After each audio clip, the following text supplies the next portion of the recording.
El Salvador es un país que ha pasado por varios acontecimientos, de los cuales hasta el día de hoy sigue influyendo de una u otra manera, afectando al país, como lo es un ejemplo claro de esto, la diferenciación de clases sociales, la desigualdad en cuanto a las oportunidades, ya que no todos gozan de una vida justa y eso alcanza esa superación.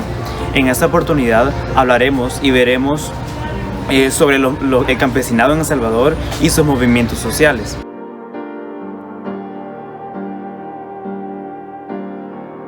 Como estudiantes de la Universidad Modular Abierta, Centro Universitario de Santa Ana, de la materia Sociología General, daremos a conocer un poco sobre los acontecimientos importantes como lo es la Matanza del 32.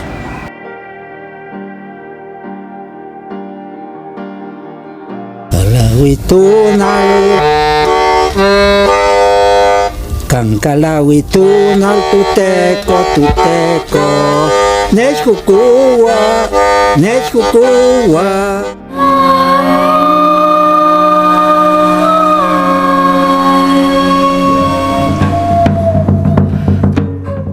Para dar inicio es necesario conocer aquellos hechos que provocaron este levantamiento campesino.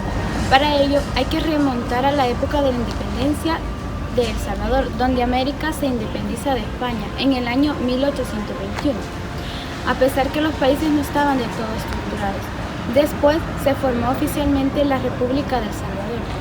Desde hace mucho tiempo se empezaba a exportar diferentes productos, como el algodón y el añil. Al pasar el tiempo, estos productos dejaron de tener una alta demanda, entonces se descubrió un producto que cambiaría el rumbo del país. Ese producto fue el café. El café comenzaba a tener popularidad y los terratenientes comenzaban a producirlo. Su demanda era enorme y la élite cafetalera estaba muy elevada. Pero siendo puntual, esto solo favoreció a las familias poderosas. Por su parte, campesinos e indígenas debían trabajar bastante y sus salarios no eran el mejor. A eso hay que agregarle que se creó la Ley de División de Terrenos Comunales en el año 1881 y la Ley de Extinción de Ejidos. Ejidos, campo comunal donde todo el pueblo siembra para ayudarse entre sí, en el año 1882, por el presidente Saldívar, en el que los que fueran dueños de tierras debían ceder esos terrenos, lo cual provocó que esta gente, al perderlos, debían trabajar para los terratenientes. Cabe mencionar que la crisis de 1929 solo empeoró la vida de por sí difícil en la que vivían estas personas.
Presentó anteriormente, ocurrieron diferentes sucesos, los cuales van agravando cada vez las condiciones en las que se vivían.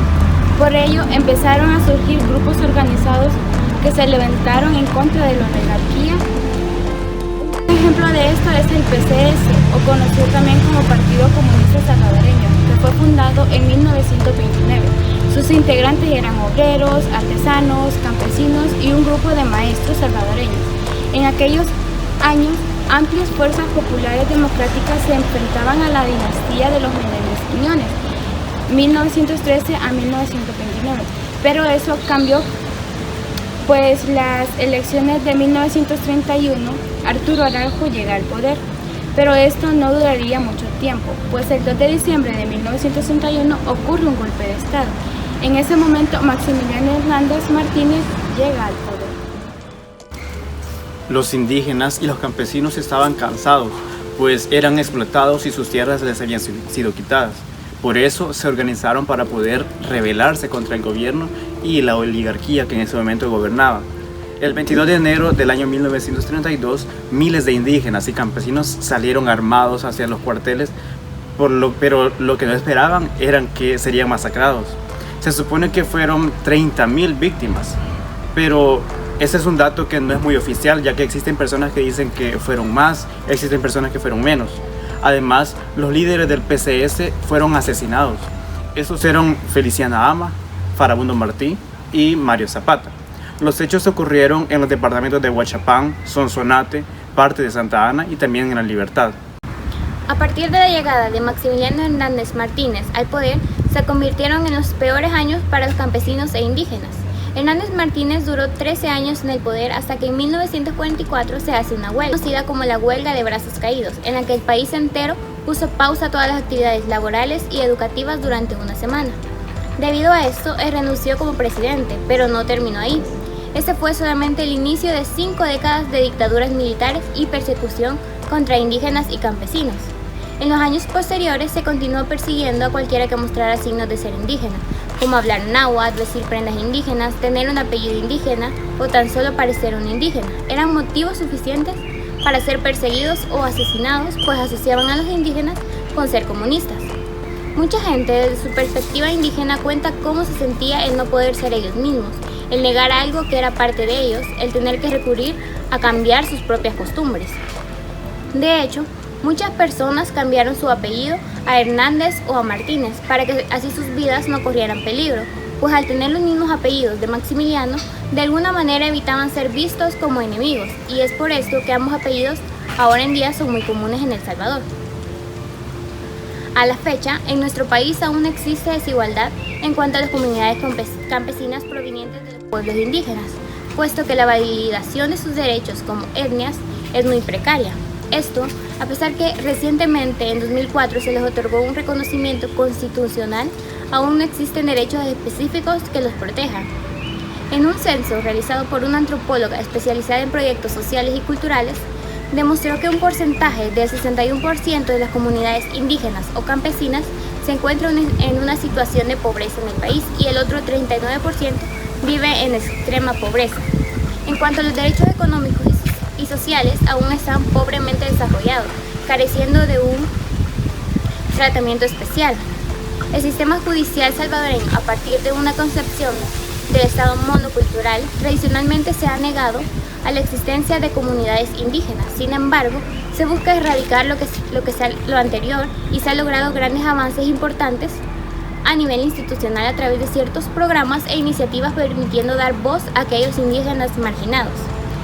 A continuación presentaremos un video como una entrevista realizada a uno de los indígenas o que tiene como descendencia indígena para conocer un poco desde su punto de vista lo que sucedió en aquellos años.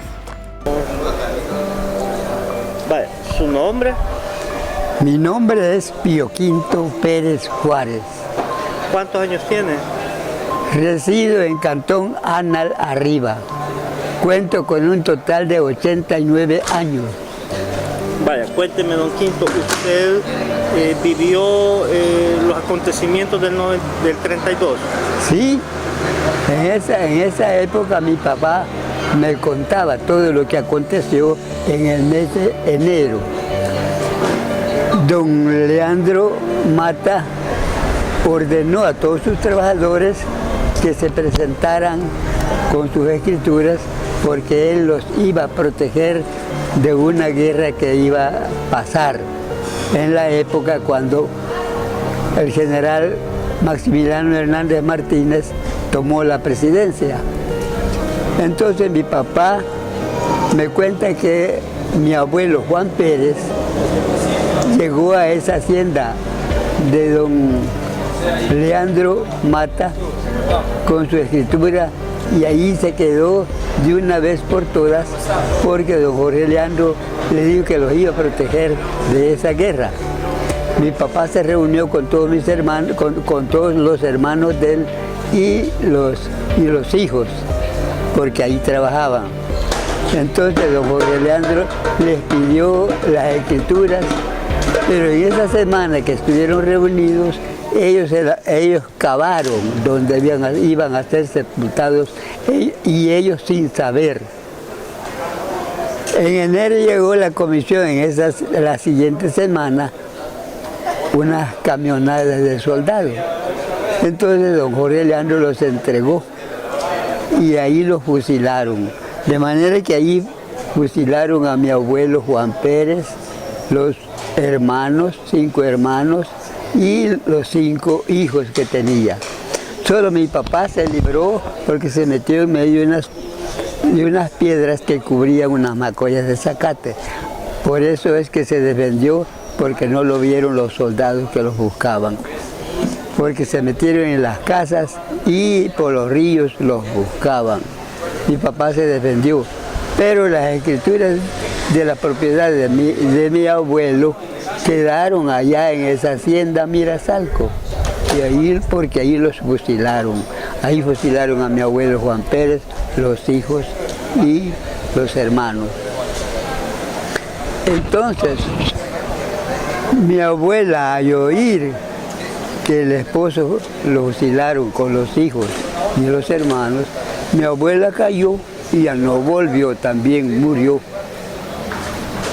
Entonces todo ese acontecimiento me cuenta mi papá y me enseñó los mojones de las propiedades que eran de ellos. Y que a esta época yo he reclamado a ver quién podía concederme el derecho de recapacitar esas propiedades. Pero no ha habido quien hasta esta fecha ha quedado un miedo, un temor en toda la comunidad. De manera que en Mirasalco hay un cementerio clandestino de 580 personas y allí los fusilaron. Y esas propiedades ellos los tomaron, ellos los trabajan.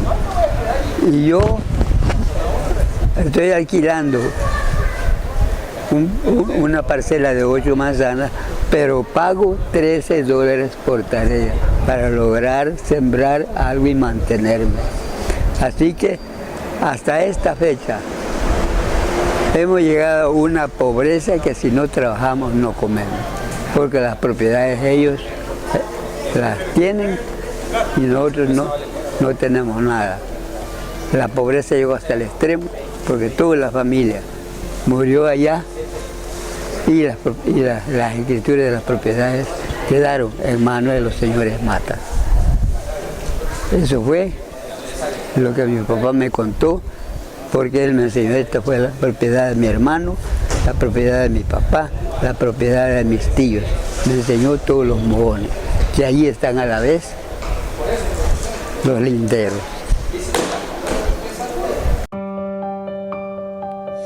A la luz de todo lo que se ha mencionado, se puede observar que nuestros antepasados fueron sometidos con brutalidad, siendo despojados de sus pertenencias, esclavizados e incluso masacrados, provocando que en nuestro legado solo queden aquellos recuerdos de esos malos momentos, afectando que conozcamos poco de nuestros antepasados en cuanto a tradiciones e identidad. Ante esto, es necesario reconocer el valor de nuestra cultura como descendientes de comunidades campesinas, las cuales sufrieron por el simple hecho de pertenecer a una etnia.